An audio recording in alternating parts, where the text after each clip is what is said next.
सुप्रभातम। आज हम प्राकृतिक संसाधनों के अंतर्गत वन एवं वन्यजीव संसाधन प्रकरण 9 के कुछ मुद्दों का अध्ययन करेंगे। कोई भी प्रकरण शुरू करने से पहले हमें ये ध्यान देना है कि बोर्ड के प्रश्न पत्र में इस प्रकरण से किस प्रकार के और कितने गुण के प्रश्न पूछे जाएंगे। तो इस प्रकरण से प्रश्न पत्र में कुल मिलाकर के 4 गुण के प्रश्न पूछे जाएंगे, जिसमें 1 गुण हेतुलक्षी प्रश्न का, 1 प्रश्न 2 गुण का और 1 अंत में मानचित्र पूर्ति नक्शा पूर्ति का प्रश्न आने वाला है। हम आज इस प्रकरण के कुछ पॉइंट्स का ही अध्ययन करने वाले हैं, जिसमें वन यानी कि जंगल का वर्गीकरण, निर्वनीकरण और वन संरक्षण के उपाय की हम बात करते हैं। इनमें से बहुत कुछ चीज़ें आप 9th के अंदर भी सीख करके आए हो। जंगल का वर्गीकरण अनेक आधारों पर किया जा सकता है, जिसमें जलवायु के आधार पर वर्गीकरण आप 9th में सीख करके आए हैं, उसे भी याद रखना है। और आगे बढ़ते हुए यहाँ पर प्रशासन के आधार पर जंगलों का वर्गीकरण किया गया है, जिसमें आरक्षित जंगल, संरक्षित जंगल और अवर्गीकृत जंगल। आरक्षित का अर्थ होता है रिजर्व्ड। इस प्रकार के जंगल में सबसे कड़े प्रशासनिक यानी कि सरकारी तंत्र के नियंत्रण होते हैं।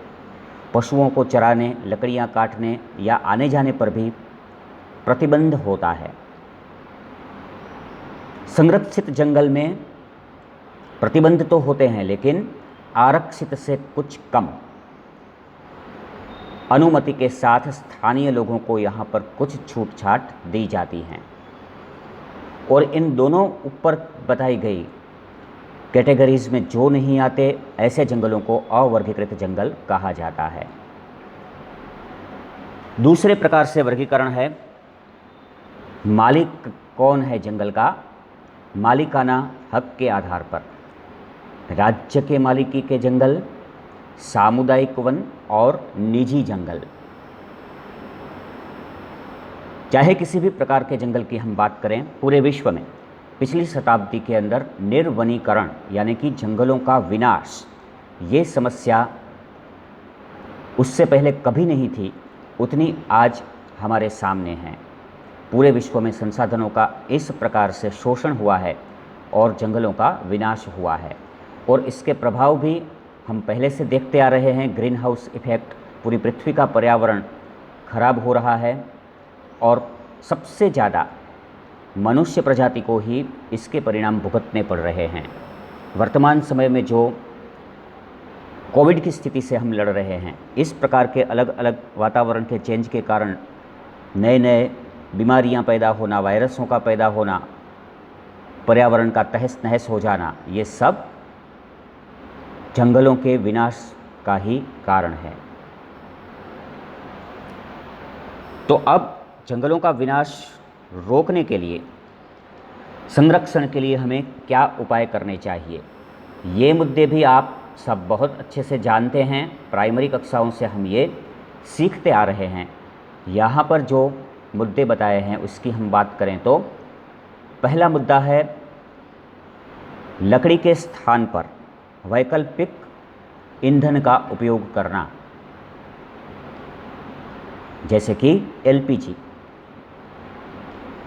दूसरा मुद्दा है जो उद्योग जंगलों से कच्चा माल प्राप्त करते हैं, उनके भविष्य की आवश्यकता के संदर्भ में वनीकरण करवाना, यानी कि कच्चे माल के लिए जंगल को न काटते हुए उसके लिए प्लांटेशन करवा करके कच्चा माल उत्पन्न करना। इको टूरिज़्म एक अच्छी चीज़ भी है, लेकिन अगर टूरिस्ट टूरिज़्म के नाम पर जंगलों में जा कर के वहाँ पर पर्यावरण को खराब करते हैं या जंगल की आग के लिए भी कारणभूत बनते हैं, तो वहाँ चुस्त नियमों का पालन करवाना। स्थानीय लोगों में इसके संबंधित व्यापक जागृति कार्यक्रम आयोजित करना।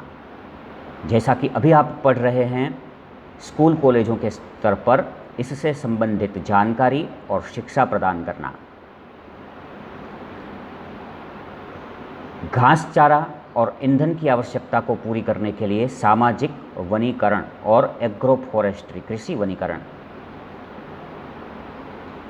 ईंधन के लिए पहले भी हम मुद्दे में देख चुके हैं, लकड़ी के स्थान पर सौर ऊर्जा, प्राकृतिक गैस आदि का उपयोग बढ़ाना।